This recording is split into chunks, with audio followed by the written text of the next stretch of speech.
সম্মানীয় দর্শক, রাজ্যের সরকারি চাকরিতে বড় ধরনের নিয়োগের ঘোষণা গত সোমবার বৈঠকে সিদ্ধান্ত হয়েছে।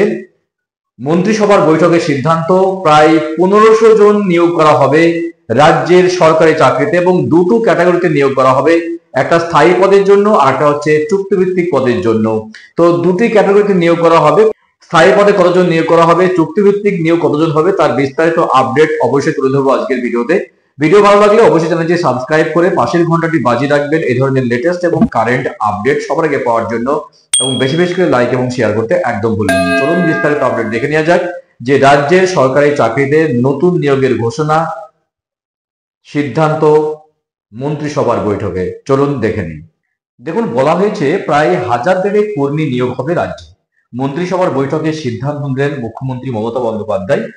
তো রাজ্য সরকারি চাকরিতে বড় নিয়োগের খবর ঘোষণা হতেই কিন্তু বেশ উৎফুল্ল মেজাজ রয়েছে মন্ত্রিসভায়। সোমবার বিধানসভার মুখ্যমন্ত্রী মমতা বন্দ্যোপাধ্যায় মন্ত্রিসভার বৈঠকে সিদ্ধান্ত নিয়েছেন যে 1500 জনকে নিয়োগ করা হবে। তো জানা গেছে যে চুক্তিভিত্তিক এবং স্থায়ী কর্মীরা দুইভাবে কিন্তু নিয়োগ করা হবে। তো এর মধ্যে বড় নিয়োগ হতে চলেছে জনস্বাস্থ্য কারিগরি দপ্তরে, যেখানে 583 জন চুক্তিভিত্তিক জুনিয়র ইঞ্জিনিয়ার নিয়োগ করা হবে। কারণ এই পিইএইচ দপ্তরের বড় প্রকল্প চলছে জল জীবন মিশন। আপনারা জানেন, প্রশাসন সূত্রের খবর 2025 সালের এপ্রিলের মধ্যে রাজ্যের প্রতিটি বাড়িতে পানীয় জলের সংযোগ পৌঁছানোর টার্গেট রয়েছে রাজ্যের। সব মিলিয়ে 1,77,00,000 বাড়িতে জলের সংযোগ পৌঁছে দেওয়া হয়েছে।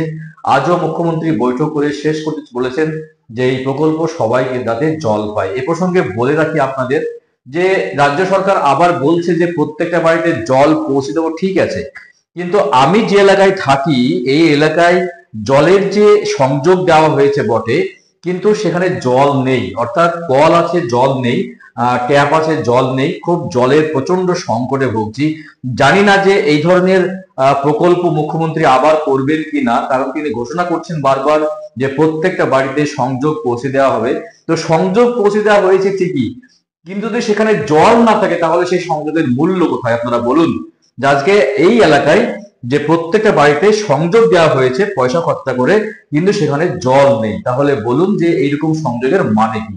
যাই হোক, মুখ্যমন্ত্রীর যে কথা দিয়েছেন তিনি সংযোগ পৌঁছে দেবেন, সংযোগ পৌঁছে দিন, এবং রিকোয়েস্ট করছি, অনুরোধ করছি যাতে সেই সংযোগের সঙ্গে সঙ্গে জলও দেওয়া হয় বা জলও পৌঁছে দেওয়া হয়, তার ব্যবস্থা উনি করবেন নিশ্চিতভাবে। যাই হোক, ইতিমধ্যে যুদ্ধকালীন তৎপরতায় রাজ্যকে জুড়ে সেই কাজও চলছে এবং সেই কাজ সময়ে শেষ করতে এই প্রকল্পে বড়সড় নিয়োগের সিদ্ধান্ত নিয়েছে নবান্ন। এছাড়া পুর দপ্তরের নিয়োগ করা হবে প্রায় 700 জনকে, তাদের মধ্যে 64 জন হচ্ছে পরিবেশ বন্ধু। দেখুন, এই যে জলসংযোগ পৌঁছে দেওয়া হবে প্রত্যেকটা বাড়িতে বাড়িতে, তার জন্য কিন্তু নিয়োগ করা হবে, এই নিয়োগ সেটা বলা হচ্ছে। তো পাশাপাশি মন্ত্রিসভার বৈঠকে সিদ্ধান্ত হয়েছে যে গোটা রাজ্যের প্রতিটা মহকুমা অনুযায়ী সমস্ত পুলিশ এলাকায় একজন করে আইনজীবীকেও নিয়োগ করা হবে সরকারের তরফ থেকে, সেটা কিন্তু বলা হয়েছে।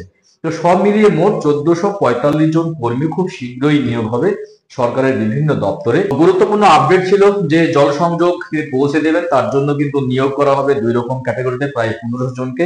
তো এটা একটা ভালো সংবাদ আমাদের জন্য।